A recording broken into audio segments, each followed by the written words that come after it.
Even when you feel low, you can still go. Even when you feel slow, you can still go.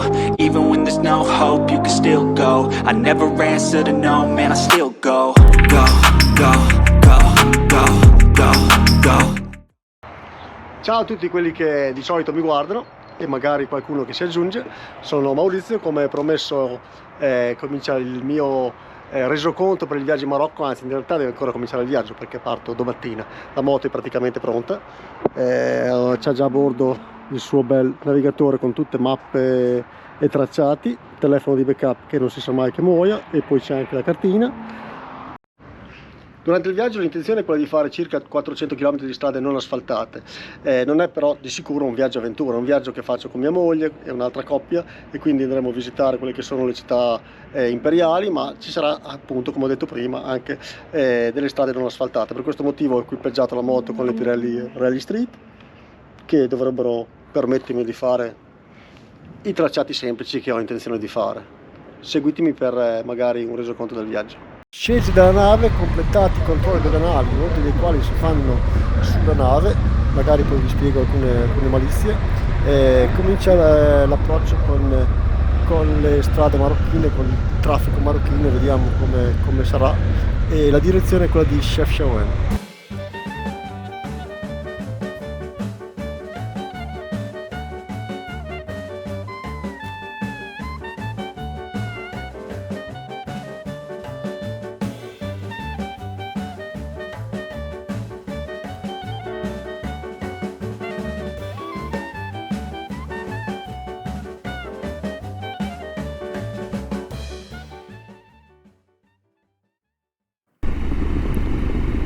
Una volta usciti dai paesi dove magari si vedono le differenze culturali del modo di vestire, del modo di guidare, se ne sapessimo di essere in Africa, potremmo pensare tranquillamente di essere un paesino dell'Umbria, perché qua il clima temperato delle montagne del Rif diciamo aiuta una vegetazione che è molto simile a quella che noi siamo abituati a vedere, insomma.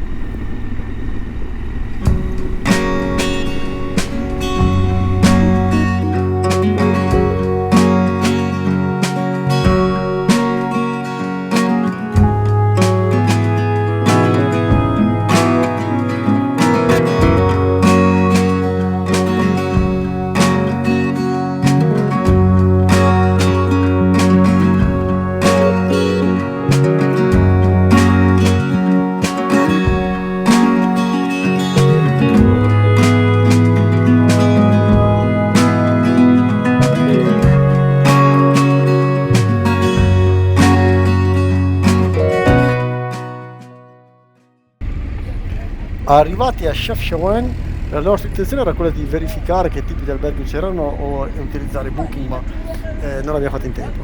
Appena arrivati ci hanno riconosciuto un marocchino locale, ci ha detto: non vi preoccupate, ditemi che albergo volete e ci penso io. Poi gli abbiamo detto il tipo d'albergo vicino alla Medina, il fatto che volevamo le moto diciamo abbastanza al chiuso, ci fosse il box per le moto, e lui è montato in moto con Angelo, naturalmente senza casco, e ci ha detto che ci porta lui. Vediamo dove ci porta.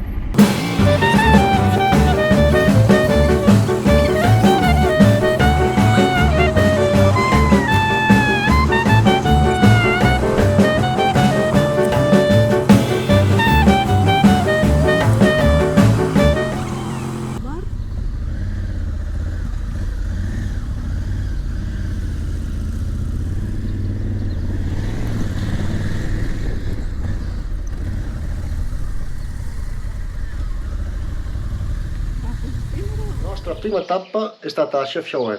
La strada per raggiungere Chefchaouen è stato, non so se si pronuncia così perché lo pronunciano in 3 o 4 modi diversi, è stata molto piacevole. Si può vedere alle mie spalle, noi siamo abbastanza vicini alla Medina, in un albergo dove ci dà il parcheggio per le moto. Per noi è una cosa abbastanza importante. La nostra intenzione quindi oggi è quella di andarla a visitare, e se avete voglia di vedere l'anteprima faremo un rapidissimo video appunto della Medina, della parte più storica.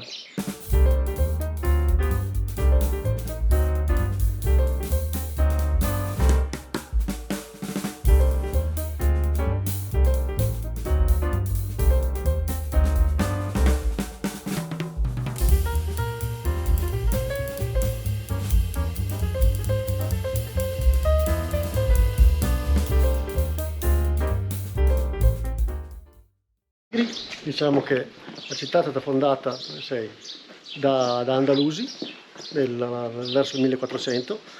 Andalusi è di religione musulmana e ebraica. Questo dovrebbe giustificare il fatto che ci sono tutti questi muri azzurri, cioè la vicinanza al paradiso. Fino a 50 anni fa era una città sacra, quindi proibita a tutti i turisti, a tutti gli stranieri, e poi pian piano è stata aperta, credo dagli spagnoli, ed è stata adesso si può visitare tranquillamente. Le case continuano ad essere di un colore blu, ma non so se sinceramente sia perché effettivamente ha ancora qualche significato o per i turisti, o come qualcuno dice per che cosa? Avvicinarsi al cielo. Per scacciare zanzare, quello l'avevo già detto. L'avevi già detto.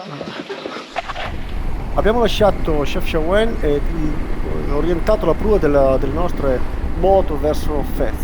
Andiamo a fare i turisti in quello che una volta fu forse la città più grossa del mondo, poi ha conosciuto un periodo di decadenza, ma ancora oggi è una città artigianale molto molto importante.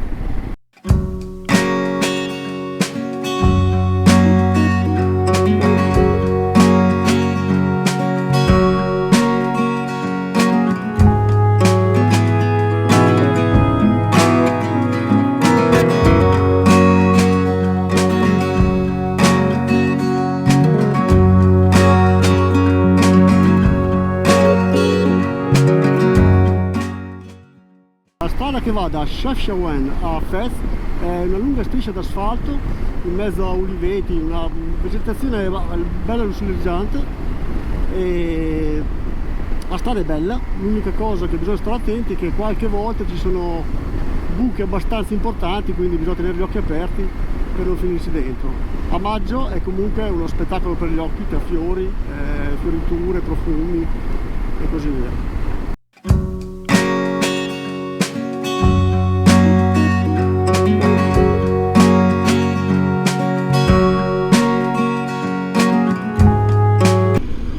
Siamo usciti dalla Nazionale 13 e abbiamo imboccato la Regionale 506.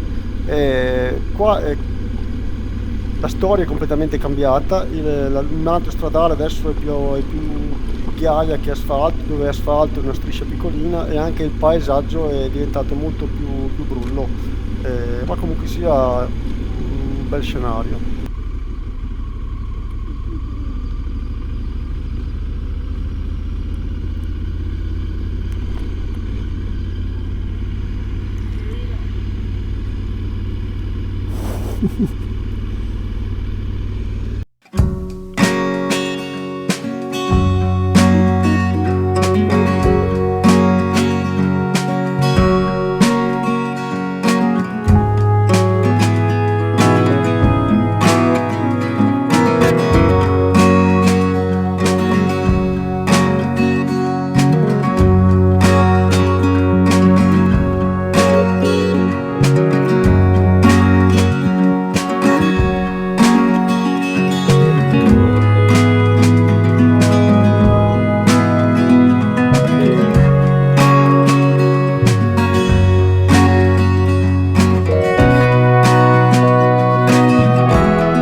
Abituati come eravamo a colline che sembravano il desktop di Windows XP, l'impatto con la periferia di Fez è stato abbastanza forte. Per fortuna ci ha affiancato adesso un ragazzo che ci sta accompagnando, si è offerto di accompagnarci a un albergo con parcheggio, come al solito, con tutto quanto, e quindi adesso lo stiamo seguendo.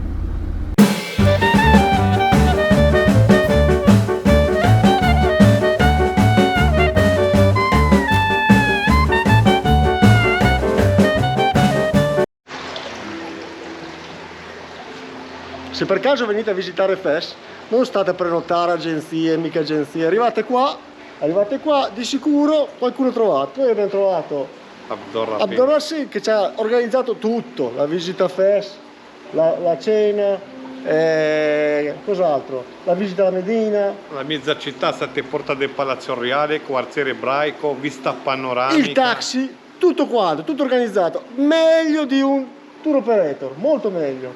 Grazie. Prego. Grazie mille. Prego. Come dicevo, siamo venuti qua a fare i turisti, a visitare questa città imperiale.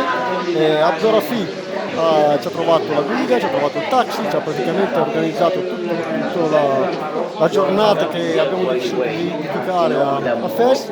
Adesso andiamo a vedere i vari artigianati, la conceria e la Medina. Oggi è giorno di festa perché è l'ultimo giorno è finito il Ramadan e quindi è praticamente tutto chiuso.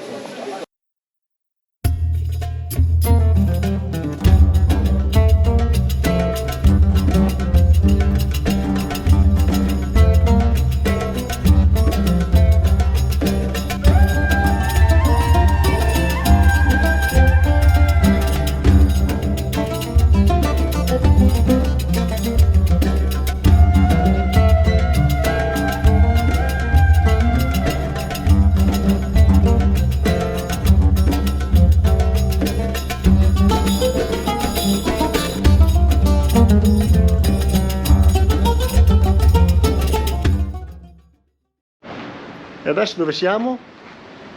Siamo sulla collina di Fes, dove queste gigantesche rovine sono delle tombe dei reali Merinidi. Tombe Merinidi. Merinidi.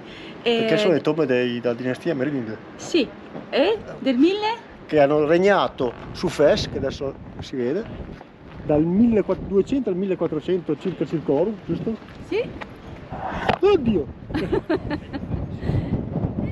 E da qua si può vedere, dovrebbero essere sepolte anche qua, Sì, ci sono parte della dinastia. E da qua si può vedere Fes rovine, sì. con la moschea. Lasciando Fes in direzione della foresta dei cedri, il paesaggio cambia completamente, le case, l'architettura è completamente diversa, come si vede. Sembra di essere praticamente in Svizzera. È un tipico paesaggio alpino come potrebbe essere anche sulle nostre montagne.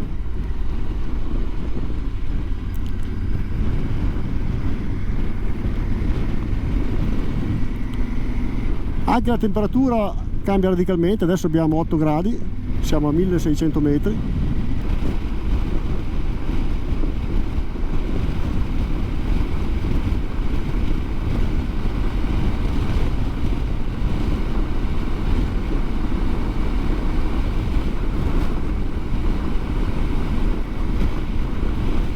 Siamo arrivati nella foresta dei cedri di Arzou, è una foresta del Medio Atlante dove c'è il vecchio cedro, l'anziano cedro che ha preso il nome di un generale francese, Goudreau, spero si pronunci così, un cedro di 800 anni che però è morto ormai da 20 anni. Abbiamo preso questa strada bianca dove contiamo di trovare il cedro per fare un paio di foto sotto questo anziano cedro.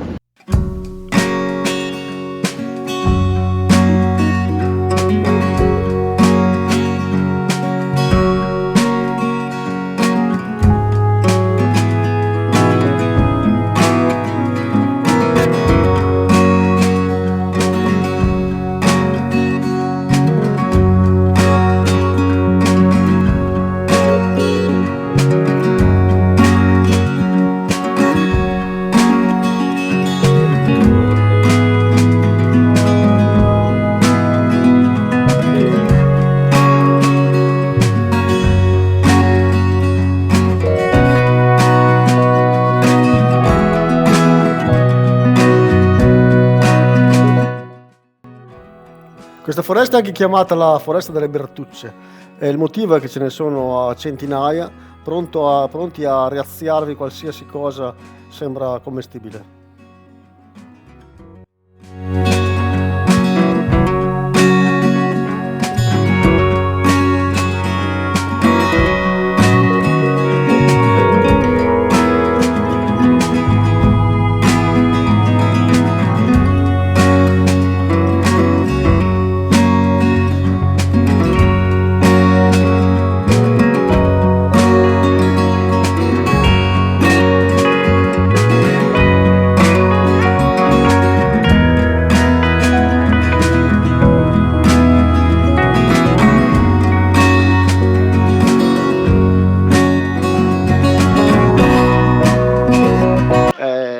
cedro anziano, 2000 anni ormai, direi che è rimasto poco più di uno scheletro, ma comunque è tutto molto affascinante. Si trovano un sacco di scimmiotti che ormai sono abituati ai turisti e vogliono farsi dare da mangiare. Io avevo comprato le noccioline per distribuirle, ma il primo scimmiotto me le ha fatte fuori subito e quindi sono rimasto senza noccioline. Vabbè.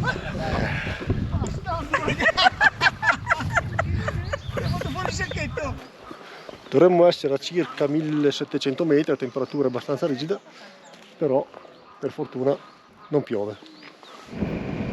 Abbiamo lasciato la foresta dei cedri, quindi adesso abbiamo intenzione di arrivare a Merzogua. Percorreremo per raggiungere la valle dello Ziz, che dovrebbe essere molto bella, ma tutto questo farà parte di un'altra puntata.